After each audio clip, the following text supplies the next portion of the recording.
Thank you, Selka. Good afternoon. Welcome. It's so nice to see all of you. I'm Susan Earle. I'm the curator of the Bold Women exhibition across the street. We are so honored and happy to have Rose B. Simpson here with us today. Her work is a really important part of the exhibition and has been very popular with visitors since the show opened. Rose, I've just met her, but I've been working with her for a couple of months. She's a really amazing person and one of the most multifaceted artists I've ever come across. I mean, her talents are so many, her mediums are so many. I think there's nothing she can't do. She's born in Santa Clara Pueblo, New Mexico. She earned a BFA from the Institute of American Indian Arts, an MFA from Rhode Island School of Design, and an MFA in Creative Writing from the Institute of American Indian Arts. She has also studied many other topics, including automotive design. She seems to always be studying or learning something new. She has done large-scale projects in many places, including a public sculpture at Madison Square Park and Inwood Hill Park in New York just last year, when she was also in the Whitney Biennial. Her works are in numerous museum collections, the Met, the Hirshhorn, the Guggenheim, Museum of Fine Arts Boston, ICA, MCA Chicago, Denver, LA County, Pomona College Museum, SF MoMA. She's had numerous solo shows, including at the Norton Museum of Art, West Palm Beach, the ICA Boston, the Fabric Workshop and Museum in Philadelphia, the Pomona College Museum, and the Wheelwright Museum in Santa Fe. Her work has recently been included in numerous group exhibitions at the National Gallery of Art, Washington, D.C., Mass MoCA and North Adams, the Cleveland Museum of Art, Pennsylvania Academy of Fine Arts, the Berkeley Art Museum, Bronx Museum of the Arts, and the 2025 Hawaii Triennial. She lives and works in New Mexico. She is represented by Jessica Silverman Gallery in San Francisco and Jack Shaman Gallery in New York. Without further ado, please join me in welcoming Rose B. Simpson.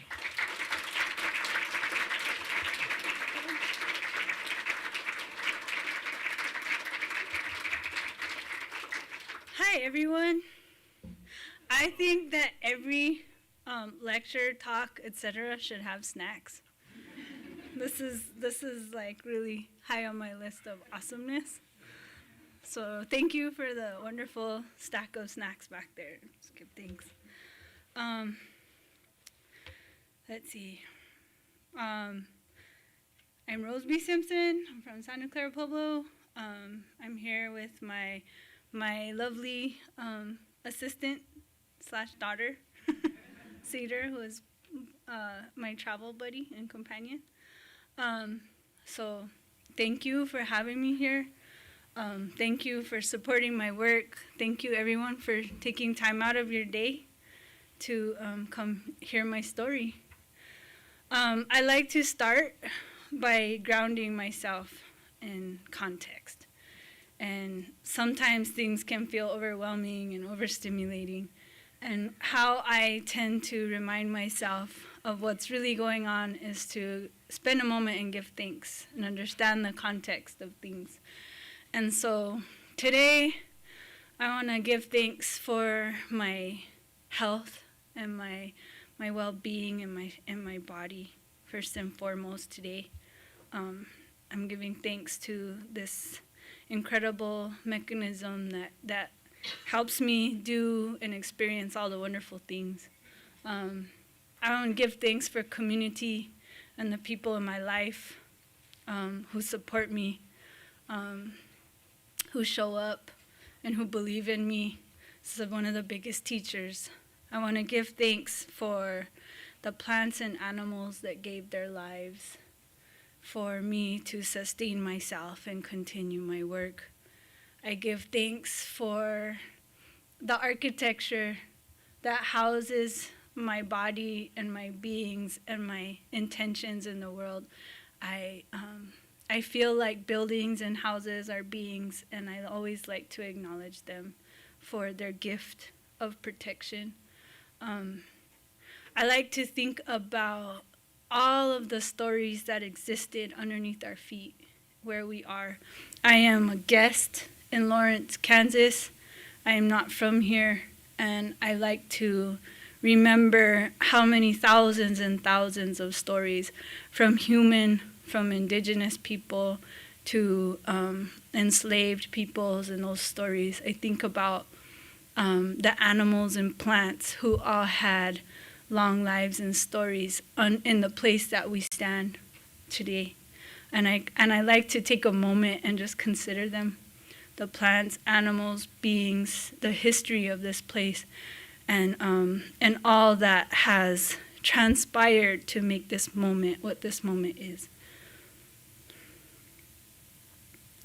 So thank you to all those beings that are here with us that we may not be able to see. And then I like to think too about the future.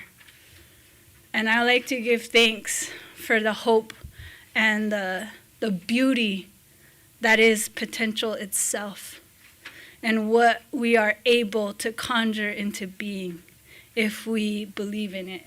And I give thanks for that incredible future that we're all headed into. And that always makes me take a deep breath and keep going. And so I give thanks for all those things. And thank you again for coming. So here is my talk. And the way that I'm presenting this today is not linear. So you're not going to see my work in a linear flow. It's sort of based on subject. And so it's going to bounce around. And I included dates on some of this work so that you can sort of put that together in your own mind as I approach the subjects in that way. So bear with me. I am a very, I tend to think a lot. I have if anyone cares, this matters to me, and sometimes I think it explains a lot about me, but I'm a Libra sun, and an Aquarius rising, and an Aries moon. Yeah, right? And if anybody knows what that means, there's a reason there's dirt here. Because a Libra sun is always like, well, I mean, but what if, and how about this one, and what about that? And if you add Aquarius rising, it's like, what about that? And what about that way over there? So it gets really wild. And then Aries moon makes me really care about it. And so I tend to need to ground myself. And there is a reason that I work in clay. There you have it. Okay, I'm done. Just kidding. This is about my relationship to creating, my relationship to, I believe that in these hands I am creating these pieces, but I'm also creating my life, I'm creating my world view. And so I like this picture that Minesh Bakranya took of me, because I feel like it is very much about looking deeply at myself and trying to figure out what this creature is, right? And the deep desire to understand that. And how in making something, I am reflecting it back to myself to get closer and closer to understanding what that is. And I think mostly it's because I need to love myself and trying to figure out how to build those tools. Because if I can do it, then you can do it, and everyone can do it. And if we are in a state of consciousness, then we can start making better decisions. And those better decisions are going to affect the whole world, our communities, our environment, etc.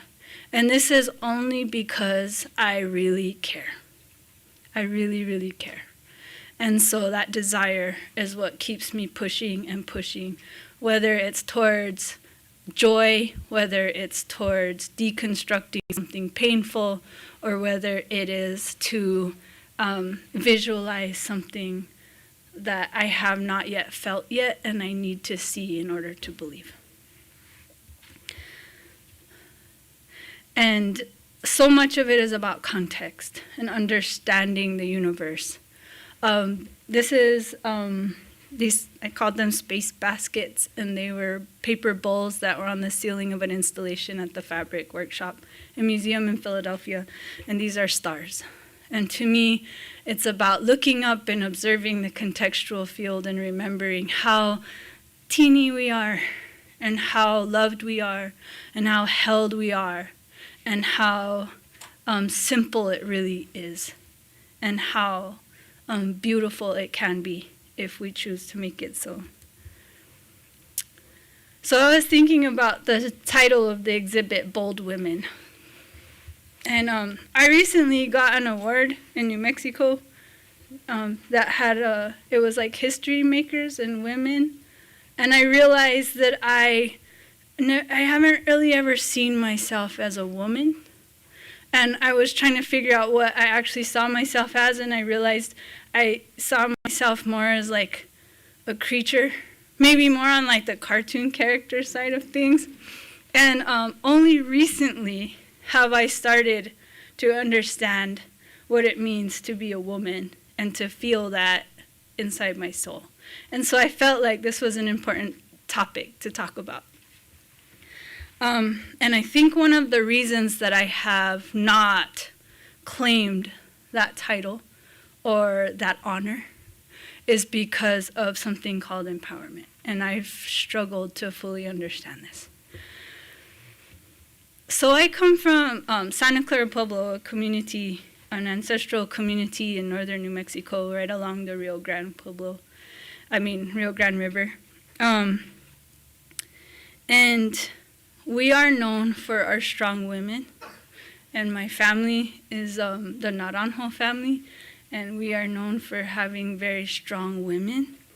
And I didn't really realize what it was like to not come from that kind of strong matriarchal community until I left. And so I find pride, and I find a lot of gratitude for how I was shown that strength and that kind of capacity to carry forth and push through and stand strong that the women in my community and family have shown me. This one is the most important to me. This is my mother, Roxanne Swentzel, and she is a sculptor, an incredible sculptor, one of the most incredible sculptors I have ever met. And she is just one of the biggest blessings of my life, because how lucky am I that I have this incredible mom that not only was an artist and chose to live her life in a creative way, but she applied her innovation and creative thinking to everything she did. And she was building all the time and farming all the time and figuring out ways to heal all the different parts of her life, and very actively. And she showed me like a star, that is the way that we move through the world. And also, just as we learn to walk by watching our parents take step after step, ever since I was little, I watched my mom build with clay. And as it was easy and beautiful for her, it became an internal understanding of a relationship to clay that I realized she got from her mother, and she got from her mother, and she got from her mother. So potentially about 70 generations. And this is one of my grandma's sisters, Nora Naranjo Morse, who is an incredibly, she is an incredibly inspiring artist. And as a Pueblo person, she always pushed the boundaries of what's possible. And she's always so innovative and digging for something, the next thing, and pushing and asking questions that I've always respected. So what that empowerment looked like for me was this incredible family of thinkers and hard workers. I think that's the biggest thing, was really understanding that you can do something. I think often about victimry and how empowerment often is tied with victimry and our relationship to it. The piece on the left is called The Remembering, and this was made during the time where they started unearthing all these graves at all these Native boarding schools. And I was thinking about how my great-grandma went to Indian boarding school, and because of that, her relationship to her children changed. And I inherited, through this process of boarding school and assimilationist policies, really, really complex and heavy stuff. And trying to be a parent and understanding how I can, in my own life, deconstruct that narrative and stop that, and also be aware of it, living in my system. And also to see how these children were taken from their families and their homes, but they also found each other. And they found resilience in community, and that actually there was a core to that kept us all alive and kept us here. This one is a piece I did about missing and murdered Indigenous women and girls. I made this piece while one of the some little girl from my tribe had gone missing, and they were looking for her body. They found it about less than a mile from my studio in the river. And I needed to make a prayer for all of the women and girls and people who have gone missing or have gone through something absolutely horrifying, because it's an epidemic in Native communities and it affects everyone. And so the reason I'm showing this is that I'm looking for empowerment in those places of victimry. So this is the situation. Now, how can I find a tool to get through that to the other side, or to create a medicine for something that's hurting within myself? And maybe if I figure it out inside myself, then it can help out there. With the help of the photographer Kate Russell, we took them down and actually put them in the water, which felt really special, to put them in the water right downstream from where that girl was found. And so I've gone through layers of what empowerment feels like, and I think this is also what sort of links back to my identity. And I think that for a lot of time in my life, I felt that empowerment had a lot of masculine energy, and I felt that as a female, as a girl, that I was inherently a victim, that I was in trouble. I was always going to be hurt no matter what if I didn't carry myself like a warrior. And so a lot of my work was about sort of representing an energy that was untouchable. And I find that it was a really important thing to experience. And I got to figure out how to sort of build a new neural pathway inside myself, that I can be strong and I can be powerful. And it began to change. And that change started when I became a parent, when I made a child with my body. And the strength that I found was transformed from my shoulders into my heart, into my chest, into my stomach. And my work began to carry strength and grace rather than the warrior sensitivity. This was a transformance that I did in Las Vegas, Nevada, with in collaboration with Fawn Douglas, who's in the middle. And this was one of the most incredible experiences, to collaborate on an empowered moment with a group of women, and carry ourselves and adorn ourselves as Indigenous women, in that being an extremely vulnerable state. So that changed sort of some of my neural pathways. This is some of my sewing. This is a jacket I made, and I just like to use isn't the word. There's a language that is symbolic, this visual language that I was given sort of by growing up in a community that used this alphabet of symbols to represent something. So my sewing, or a lot of my graphic design, often includes some of this language that I was taught. And in this one, that like the spine with the spirals in it is that prayer for strength. So when you put this jacket on, it is energetically helping the body to be stronger and more empowered in this moment. I have always thought that my worth was based on my hard work. And I feel like a lot of safety that I feel is based on what I can accomplish physically with my own being. And I've surrounded myself with incredible people who are incredibly hard workers and capable people. And more importantly, incredibly strong and capable women. And this community has helped me love and understand myself, and be able to bring my visions into fruition. This is me and Stacy Brasi working on parts for the Hawaiian Triennial. This was only a couple months ago. We actually went to Hawaii and worked in the University of Hawaii in Honolulu areas, their sculpture shop. So it's pretty cool.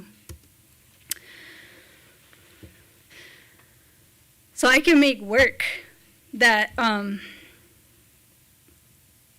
that represents what empowerment looks like, and it transforms, right?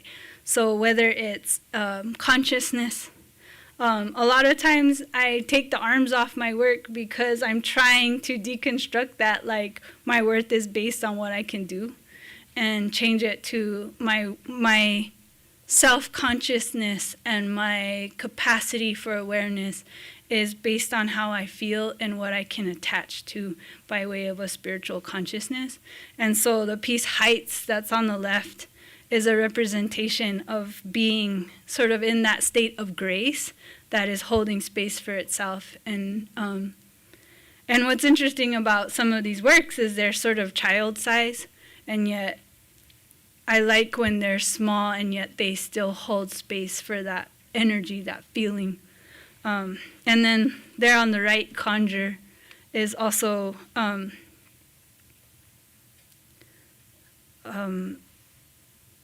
a state of empowerment, because that being is not being a victim, it's actually creating what it believes and is in the state of agency with their experience. And the date on that is wrong, I apologize. I think that was about 22. I think often about the responsibility of being a foundation for the future as well. Like earlier, I was thinking about, what future are we pulling into existence right now? And I think that I was pretty nihilistic before I had a kid. And then all of a sudden, I really, really want this future to be a really beautiful place. And I'm invested in it. And I'm, all of a sudden, I'm balancing what could be. Like this.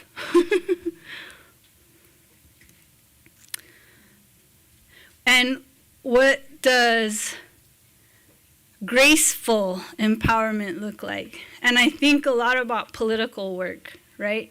This is one of probably the more political pieces I've ever made. This is counterculture. And this one, in this original state at the field farm, in Massachusetts, near Williamstown, Massachusetts. These are 9-foot tall concrete figures who are simplified, and they have necklaces. And they stood here through the seasons, got pooped on by the birds, got to see snow. But most importantly, they all had holes drilled through their eyes all the way to the other side. And to me, I was simply saying with them, or my intention was, we're being watched. We're being watched by all the beings in this world, whether it's trees, birds, the beings that are existing there now, or the sky, or the clouds, or the mountains, but also ancestors and those beings that we do not see, that they're watching us. And when we're being watched, maybe we're going to act a little differently. Maybe we're going to carry ourselves with a little bit more care and respect and consciousness and self.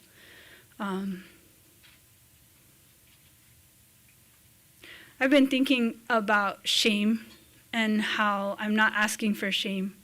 I'm asking for love. And I think that true self-awareness is actually love. It's not shame and anger and critical words. It's actually a deep, deep self-awareness that is forgiving and patient and slow and deeply aware of all the moving parts of our being. That's for scale. And they got to travel. 1, 2, 3, 4, 7 of them went to Wisconsin, to Kohler. For instance, some went to North Carolina, and some went to the roof of the Whitney Museum, which is a very different place to watch, but also really cool to see those eyes there too, looking out over the city and the rivers. So kind of back to gender, I wanted to sort of talk about like bold women, right? So what does it mean to be a creature? Nah. To be a cartoon character? Nah. I was realizing that the word woman to me means this. Woman means this.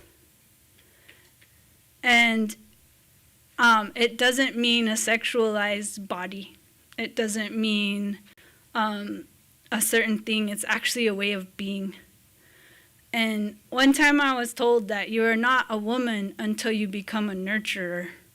You are not a man until you become a nurturer and a provider.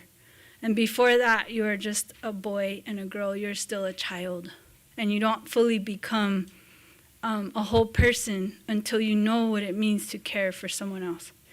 And when I look at these pots, they are vessels. They carry, whether it's food, whether it's medicine, whether it's meaning, that it's holding space for something. And the patterns on the outside, they imbue what is within that with the grace and medicine that what is within will then be gifted to the receiver, to the beloved. When I was a little kid, this is what women look like. This is my mama. Those are her chainsaws. If you're nice enough, she'll let you borrow one. But you gotta fill the truck up with firewood. And so what does that look like, and how can I deconstruct those dichotomy that I've lived in these places of fear into an empowering state? This was from the Native Guitars Tour, where I was given a fashion stage to do a transformance, and I got to make articles of clothing, adornment for dancers in there, and to make it based on what made them feel beautiful and what made them feel empowered and strong. I don't like putting myself in those situations. because they're scary and vulnerable, and it's scary. Like being up here. It's nice to make a piece of art and put it over there and hide behind the curtain and like see what happens. And it's another thing to put yourself out there and be that body that the eyes are on. And so if I ever have projected ideas of something on somebody else, I probably should put myself in that situation too, so that I have an empathic response to how that feels, because these are intended to transform. These moments aren't just for performing for someone else. It's about, we are all going to be changed from this moment of interaction, whether it's the person on stage or whether it's the people in the audience. This is going to transform us all. And that is super important, that we stay open and our cells are far enough apart that we can become something new every single moment, because in that is where we find our true power and strength to manifest something totally beautiful and different. These are portraits of people I love, and they aren't necessarily direct portraits of them, but it's the feeling that they give me and how I see them in their ultimate beauty and strength. And these were part of four pieces that were at the Whitney Museum for the biennial, and they were facing each other. And it was super important that they were witnessing each other, because when we deconstruct who is the audience and who is watching, that's when we de-objectify the object and remember we are all beings with consciousness, every single thing in this world. And if the art is seeing each other, then it starts deconstructing those thoughts and starts melting that barrier that we've created that allows us to abuse and use the world around us.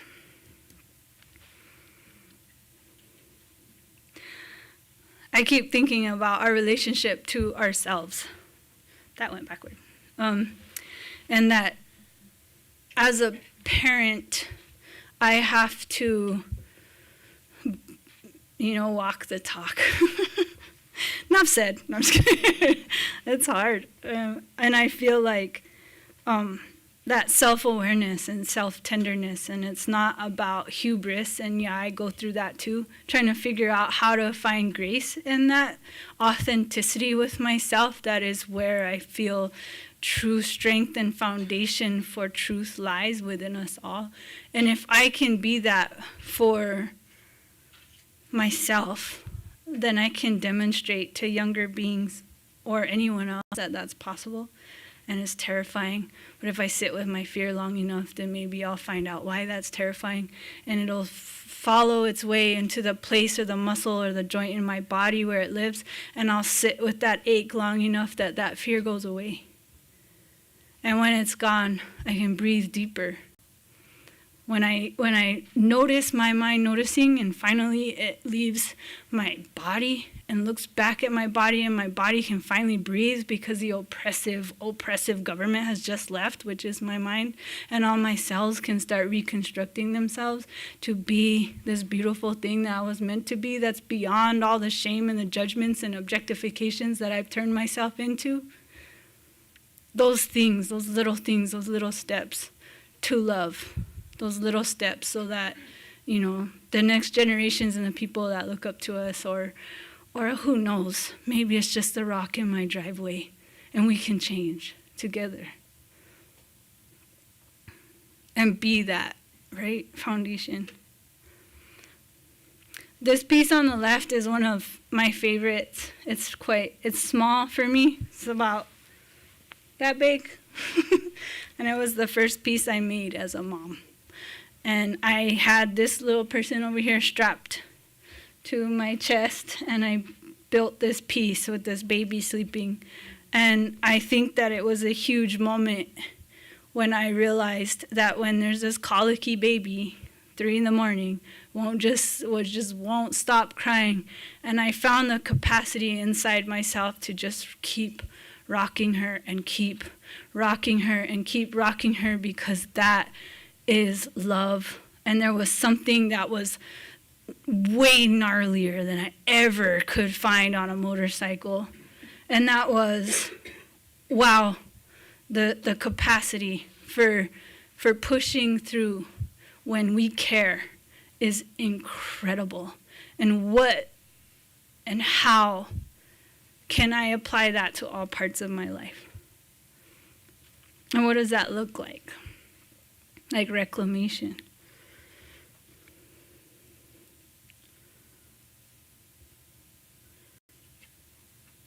Finding the ancestry inside us, because we know if we get out of our way, we know. We know how, we know what it feels like, we know what it looks like if we get out of our way.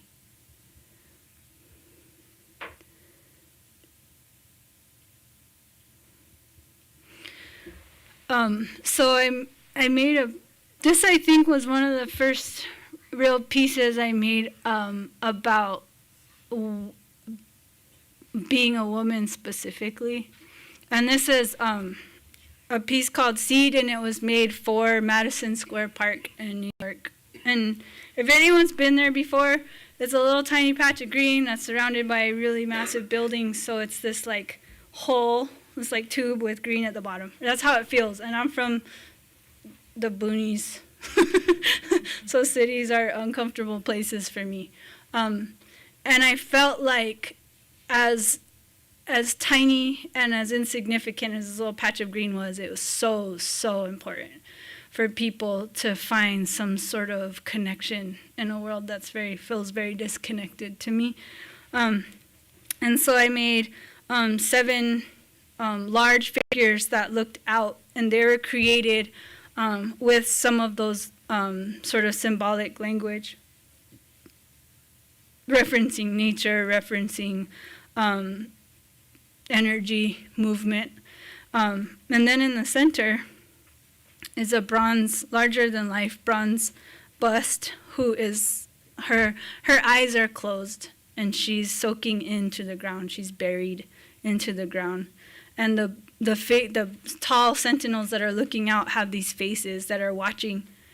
And it was really important for me to put small faces looking in, because she is demonstrating how to let go and how to be safe enough to sink into the present moment.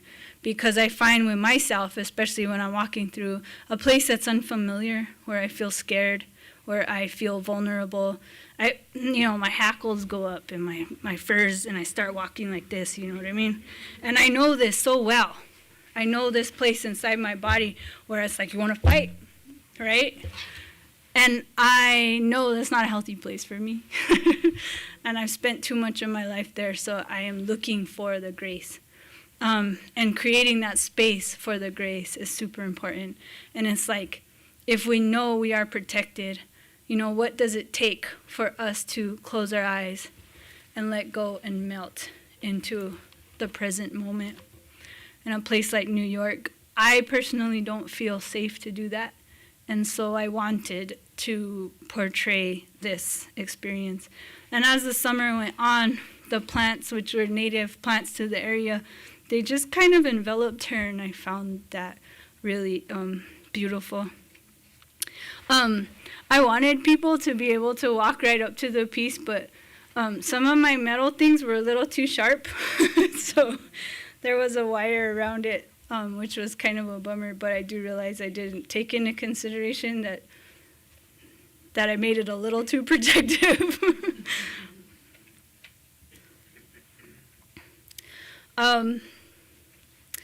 I feel like I learned so much through relationship, whether that's through seeing myself in something else, whether it's seeing something that I don't like in somebody else, or seeing something that I love in somebody else, or feeling something hard, hard feelings, hard judgments, like shame. I don't like that. I don't like fear. I don't like those things that other people bring up in me. But actually, they're the most potential for learning and growing. And so I am working on seeing ways that I can give thanks for the challenges that relationship brings to me, from family to friends to offspring to the relationships I have with tools, to cars, to buildings, to the world around me. And so I feel like that's something I'm incredibly grateful for. And in that gratitude, I've just like built this incredible community.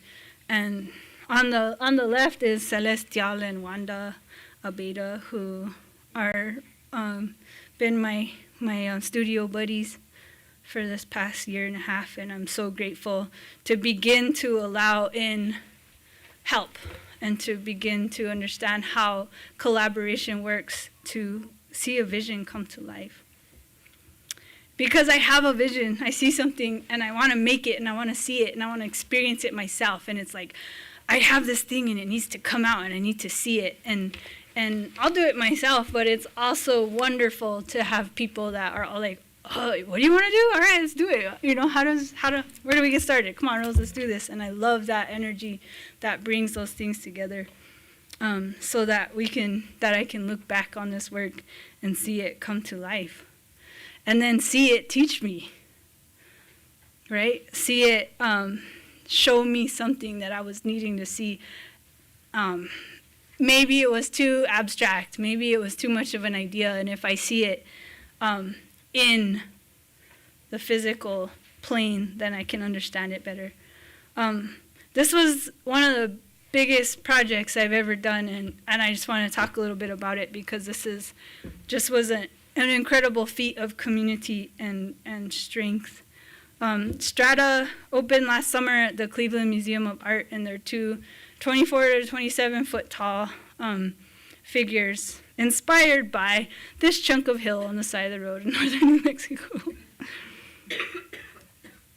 So the base is steel, fabricated steel with a mystical creature carved into it. The basket ballast is filled with mountain rocks, the basis of clay, that which has not crumbled yet into the powder that we exist in. And then above that stands a body made out of puncrete, and that is meant to mimic the cut of earth, so the layers of strata. And then, let's see if you can see that. At the waist area is what I feel like is sort of architecture in the human world. So the representation of mountains and landscape, but also buildings and community. And then the clay busts are us living in that. The necklaces are the way that we adorn ourselves with aesthetic to exist in this world. And then above the head are the clouds and the spirit. And off of those clouds are raindrops that fall all the way back down again. And they are on either side of a very large atrium, and they watch each other. There's two of them. Some scale. And I really needed to see that embodiment of creation itself. Like, we are of. We are not from. We are not separate, but we are of. And when we remember we are of, then we start treating it differently, because when we treat something bad, that's how we're treating ourselves. So if we are in a state of actual connection with something, then we are going to treat it as such. But if we see it as other, if we see it as objectifiable, as we see it as not going to affect me because that's not me, then we are not going to treat it with the respect it deserves. And so this is just a very simple thing that I put breath into, and it blew up really big. The vessel. The first context is, for me, culture and home. This is Aztec Ruins National Monument in northwestern New Mexico. And this is just an example of Pueblo architecture and our ancestral buildings. And I love the way the rooms go deeper and deeper and deeper. And this exists. What you see here exists inside of me. And when I go into myself and through my chest, I am going into those rooms. And that's what it looks like, those doors. That's what it looks like, those rooms. That's what it looks like, that kind of light inside of me. I feel so much that this vessel of life, this vessel of belief systems that we're living in, this vessel of limitations that we create for ourselves, right, is all layers of holding. And I believe if we can understand those layers of holding better, we can exist within and without them with more grace. Savannah College of Art and Design have 4 glass boxes. They call them the jewel cases, I think, outside. And I got to make 4 beings that were 8 feet tall that lean their foreheads right into the middle of that center glass. At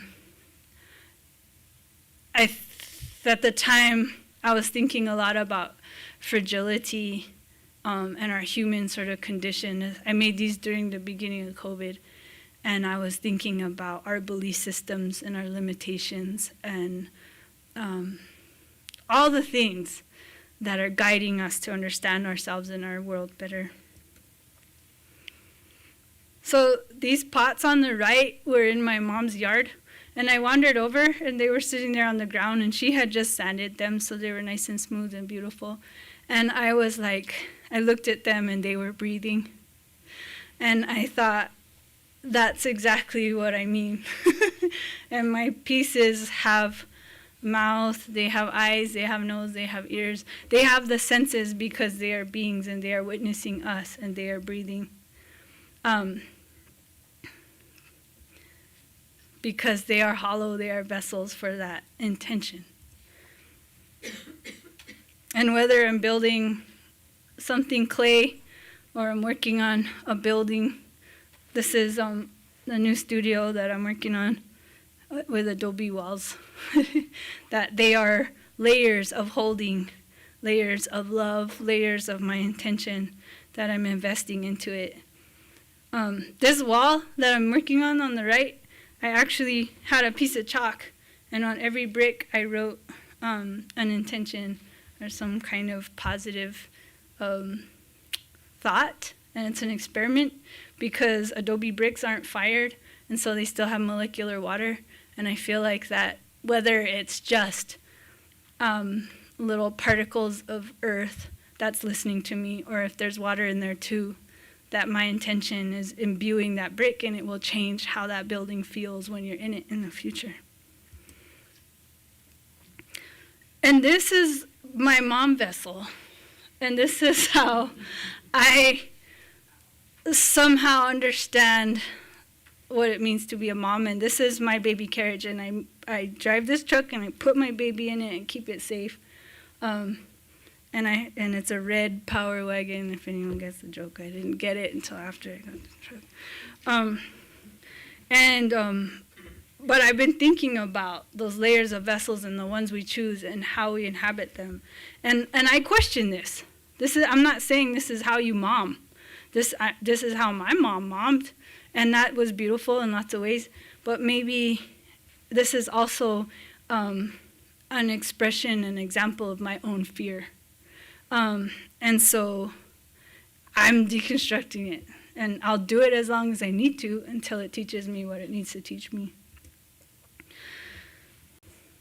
This is a vessel. It's a 1985 Chevy El Camino. This is Maria before she got painted. And I found this 1985 Chevy El Camino on the side of the road in Nambe, New Mexico for sale. And I had a 67 Buick Skylark that I decided needed a Chevy drivetrain. And so I picked up this El Camino thinking it runs. I'll just take out the Chevy drivetrain and put it in the Buick because, as you all know, there's more Chevy parts in the world than Buick parts. And so that was naturally the right move. And so I brought home the Chevy El Camino, and I started working on it because I figured if I pulled all the dents and did all the body work, then I could sell the body to somebody who wanted to build a lowrider with hydraulics because it has a GMA body, right? And then it could actually have hydraulics put on it. So I started working on it, pulling these stands, fixing the tailgate, this and that, because I was going to school for auto body in Española.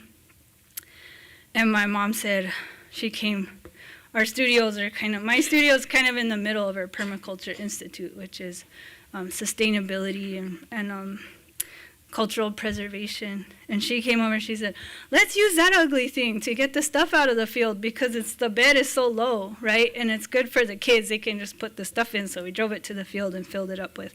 We have watermelons and corn and cotton. What else is in there? There's probably beans. And so this was an aha moment. I understood the vessel in a certain way, but it was this moment here that made me see her as a mother, as a pot, as a bold woman. So I painted her as such. And for those of you who do auto body in this room, you're not supposed to put gloss clear over matte black. So my teacher was like, if that doesn't work, you're going to have to sand it all off and start over. And I was like, okay, I will. And so I threw a matte, which is a hot rod black, and then after it flashed, I put tape, and then I threw a gloss clear, pulled the tape off, like, and it worked. And I screamed, and everybody around, are you okay? And I was like, yeah, it's very okay. Pueblo Batman. I'm just kidding. And so again, the geometric designs that mean something. It's a language. It's a visual understanding of empowerment, and that empowerment is actually connection to place. And so what is painted on Maria is the empowerment of being in and of a place. And so, yeah. So at one point, I blew a hole through the hood, and instead of the fan actually sheared off the front end of the engine and went right through the hood on the bypass in Santa Fe. And I was like, oh man, it looked like a bear had scratched the inside of the hood. So it's just an opportunity to get a Sylvester Stallone hood, you know. So now she has a air intake. And one time, me and the kid were driving her to this event, and we pulled in, and they had cameras and drones, and we were driving in, and I just looked into that cowl induction, and the engine was on fire. And I had to be like super cool. I pulled in. I was like, hand me that water, kid. And I just walked out, popped the hood, poured it. She's definitely a character. She's nothing like me, you know. And you know, one thing that I wish that I did was go back one, is that I painted her symmetrical. So one side is exactly the same as the other side, and I did it painstakingly to be symmetrical. And then after the fact, I realized I don't think anybody would notice if it wasn't. And so when I was doing a residency at Tamarind, the print place in Albuquerque, which was pretty incredible, the main printmaker there, her name's Valpuri Remling, and she got me up at 6 in the morning and was like, you're going to paint your car. And so she had me there drawing, and I'm like so grateful she did this. This is where collaboration is great. She's like, Rose, before you leave, you just got to do one drawing of your car. And I sat down and I started drawing Maria, and I got to redesign her. I got to put new patterns, and that was really, really, really incredible. So if I had, I guess I could still repaint her. This is what I would do. So the prints that you get to see that are in the museum here are just me designing different options of what Maria could look like, which is pretty cool. The piece on the right is actually another print that I did at Tamarind. And the reason I'm showing it is because it says, let story go. And one of the things that I have learned for myself is every time I build a story about something, it starts confining it and suffocating it and suffocating it and suffocating it. And if I let it go, then it can breathe. So I'm going to just go through this real quick. This is a 1964 Buick Riviera, and I I had one, and it had a really nice body because it was from Española, but the engine was blown. And so then I was talking to this guy on Facebook, I think, and he had a 1964 Buick Riviera, but he was in Detroit. But that Riviera had a running engine. It's a 465 Wildcat. It's a nice engine. But mine had a really good body. I do body work. I don't do engines. So I figured I would drive that Buick on a trailer all the way to Detroit with my homegirl and my 2-year-old daughter, and then swap that for another one. No, you were not 5. I remember. And we brought this back, and it runs, but it needs a lot of body work. And so I've had this car for a while, and put hydraulics in it. That's what all that stuff in the trunk is. And so we stripped down all the paint, and I've been doing all the metal work. So, like, for instance, there's a patch there, and that's the window trim, and it's totally rusted out. So that's what, like, a sheet metal patch for a car looks like. Just a little example. That's what I was doing last week. So this is the next project, and this one is going to be polychrome. And so with an incredible group of people in my buddy Dylan's shop, we are working on this, and it's a labor of love, and we're pushing really hard, but I'm really excited to debut it this summer if all goes well. So keep your eye out. Like exploring relationships to other vessels as well. This one has been incredibly this has been learning to hover in a helicopter is one of the most spiritual experiences I've ever had. And it's been incredibly hard. But I walked in there all Top Gun, and I walked out super humbled, like really small and vulnerable, and my hair like sticking out all over and feeling shaky and broken in ways. And I feel like it's doing something incredible to me. And I feel like the drivetrain is like this big, and everything is so dinky, and everything is critical, like something could go bad so fast that you have to be very self-aware, you have to be so careful, you have to be so slow, you have to be so small, you have to be so self-aware, or you die. And it is deconstructing some of that sort of rough attitude that I feel like I've internalized deeply, and I'm really grateful for this journey. Because it all sort of ends at some point. And in the end, it's really beautiful when it all sort of deconstructs.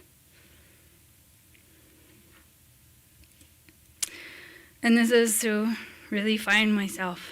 What does that mean?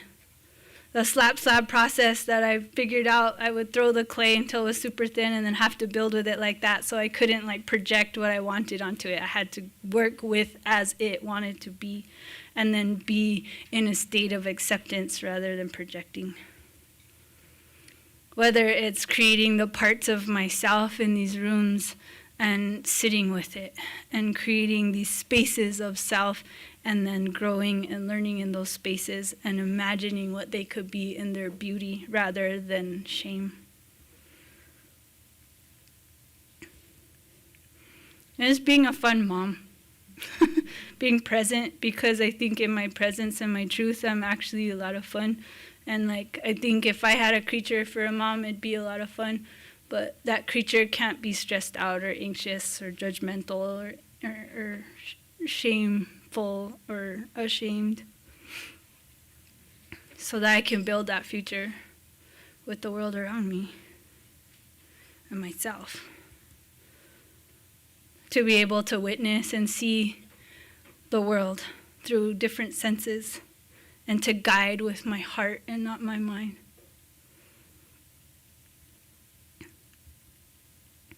And to carry myself with grace, true grace, not what society says it is, but what it is deep inside me.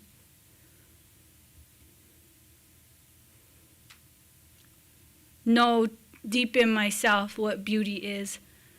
Find it, love it, enjoy it, embody it. And reconnect through that to all things, the celestial bodies, and then deep down into the core of the earth. Remember what's really important. This is my mom's windowsill. This is how she feels.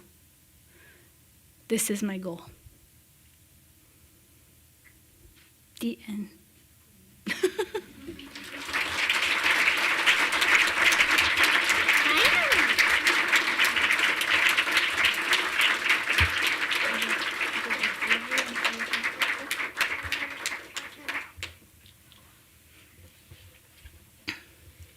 I think we have time for questions. Does anyone want to do questions? We have mics, so please raise your hand. They're filming, so we need to use mics or you can't hear what you ask.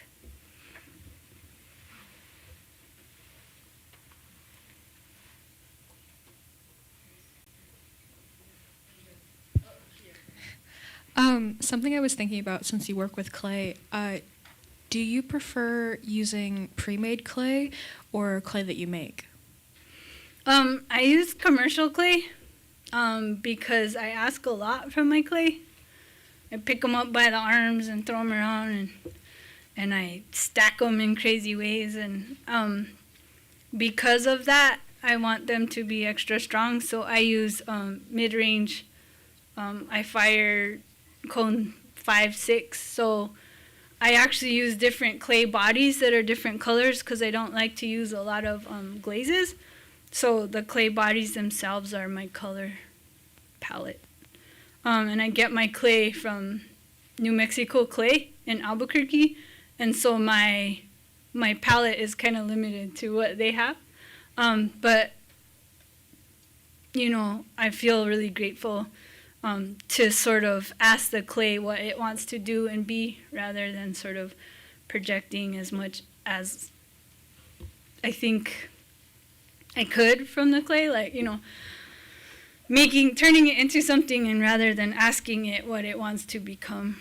But I do sometimes dig clay, but generally that's in my mom's sphere because she does that. So if I'm with her doing stuff, then I will dig clay and fire outside. Thank you. Mm-hmm.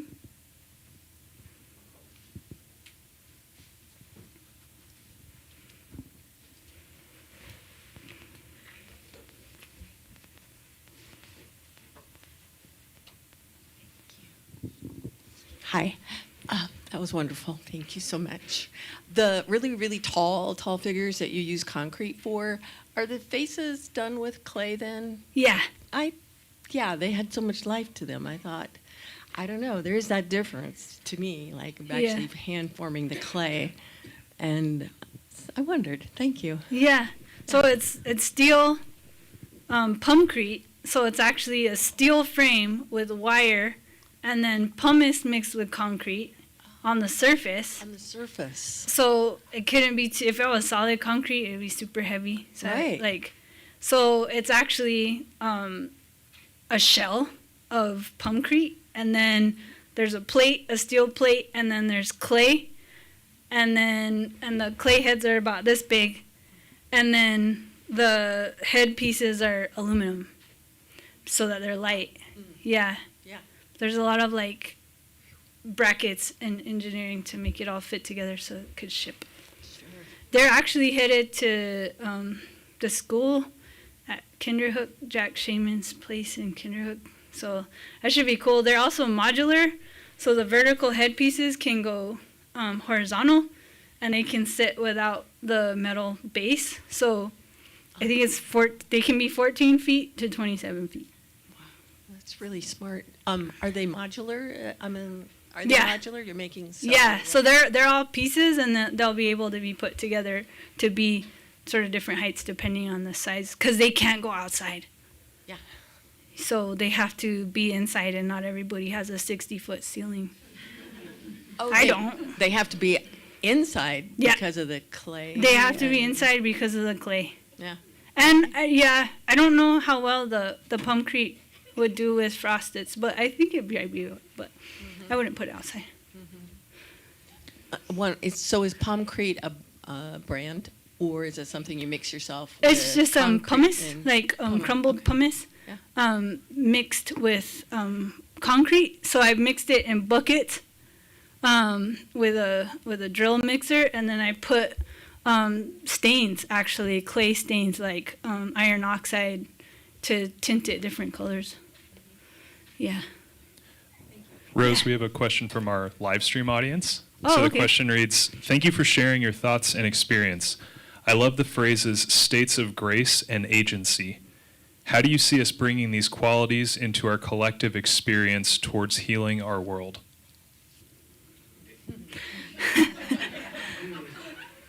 Yeah, be what you want to see, you know. I totally feel like, personally, I can spend my day reading the news or looking on social media and getting increasingly depressed. And I have found that it makes me incredibly depressed. And then I feel really unhealthy. I feel really detached from my truth. I feel like my breath is very shallow and I don't feel very capable. And if I put that down and go outside and put my hands in the dirt and smell the wind and be in my place and really be present, that I feel so much more healthy and have so much more agency. And I feel like the more we can access that place of empowerment, to be bold in that present moment and to embody our own strength and capacity to create like gratitude. And that doesn't mean getting pushed around either. That means being solid in that place of solidity. Nothing can affect you. It's not about leaving this planet. It's about being very, very deeply grounded here. It's about having those boundaries and that beautiful strength to bring what needs to be brought.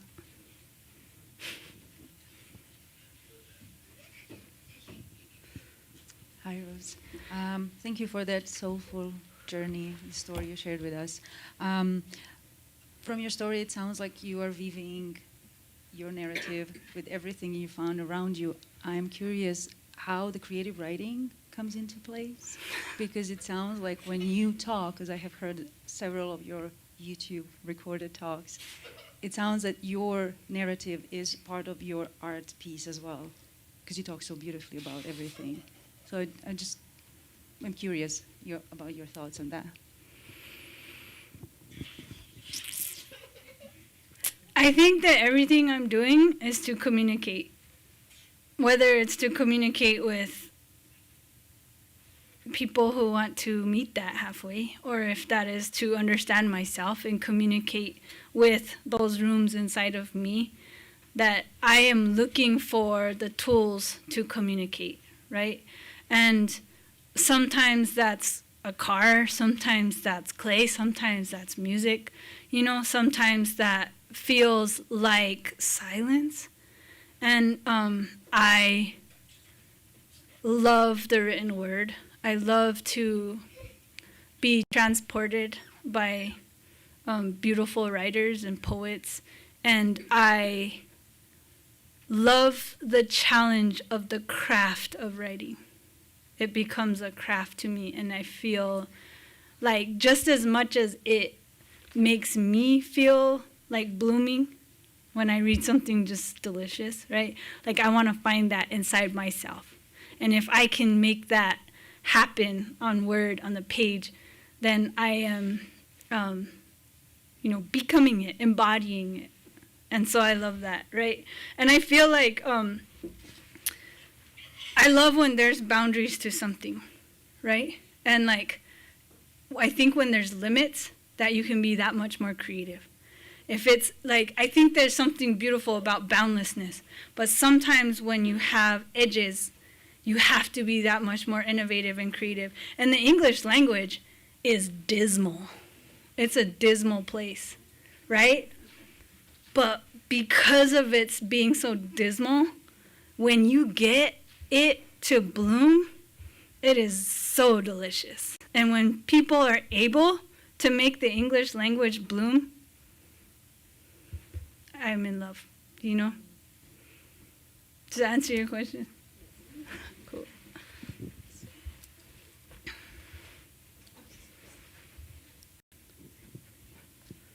Hi, thank you for sharing everything you have so far.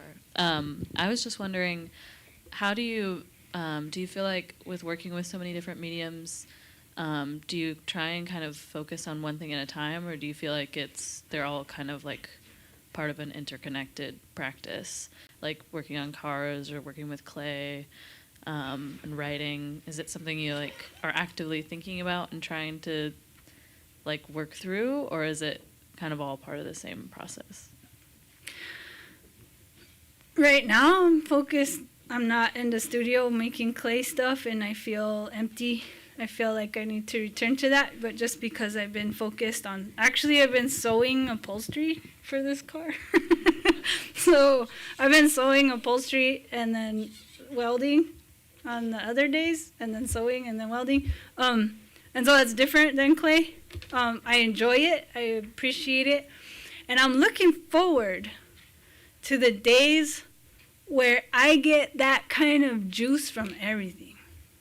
Whether it's cooking breakfast, folding my laundry, to driving a really nice car and enjoying that, just to the grocery store to pick my favorite eggs out, right? Like that, I want to, that multidimensionality of creative existence exists everywhere. I want it to be how I walk from this building to that building on your campus, you know? It's like, so, yeah.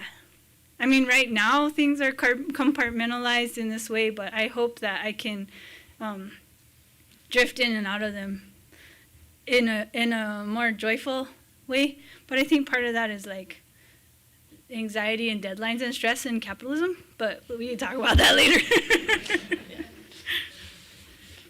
Thank you.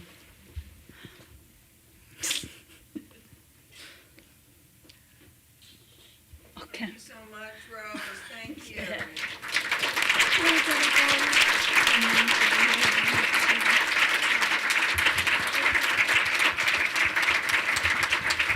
Thank you.